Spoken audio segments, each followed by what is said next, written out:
Rencontre avec ces Héroltais qui luttent contre le réchauffement climatique et mettent en place des pratiques plus respectueuses de la nature. À Pézenas, Clément Baldeloup a décidé de recycler nos cheveux.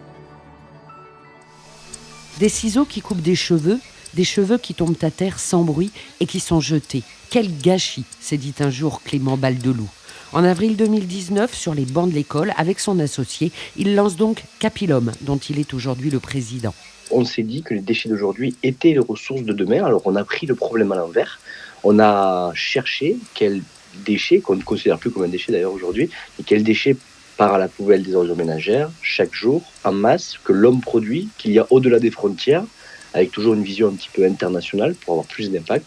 Et on s'est positionné sur le cheveu. Chaque jour, en France, 1 million de personnes se rendent dans un salon de coiffure. Les cheveux représentent 4000 tonnes de déchets par an en France, soit 60% des déchets d'un salon de coiffure. À cette époque-là, on ne savait absolument pas que le cheveu avait des propriétés aussi exceptionnelles. D'ailleurs, on a ensuite réfléchi à ce qu'on pouvait en faire. Alors, on a fait des recherches, on a vu que le cheveu justement absorbait jusqu'à 8 fois son poids d'hydrocarbures et qu'en ce sens, on pouvait l'utiliser comme un véritable absorbant. On a vu ensuite qu'on pouvait l'utiliser dans l'agriculture biologique pour remplacer les produits plastiques, etc., etc. Et c'est fort de la recherche un peu plus tard, mais ce n'était pas la genèse du projet, et bien qu'on a trouvé toutes ces applications-là. Direction donc Pézenas pour rencontrer Audrey Gautran, gérante du salon Airlook, partenaire de Capilum. La démarche à l'heure actuelle est très dans l'air du temps et surtout, voilà, nous, au lieu de jeter les cheveux, au moins ils servent à quelque chose. Si on adhère à Capilum, on a quand même la taxe poubelle qui est divisée par deux. En fait, on balaye, on met tout derrière.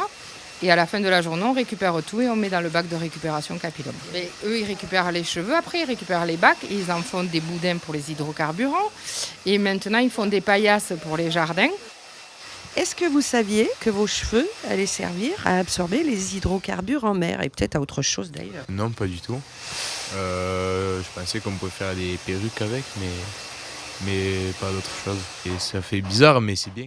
Je trouve que ça est presque émouvant en fait, finalement, parce que voilà, c'est se dire la revalorisation des choses, l'intelligence des gens qui réfléchissent justement à revaloriser les déchets, que ça n'en soit plus, qu'au contraire ça soit une force première, une dynamique pour la création d'autres choses. Moi je trouve ça, je trouve ça génial, je trouve que c'est une continuité, ça.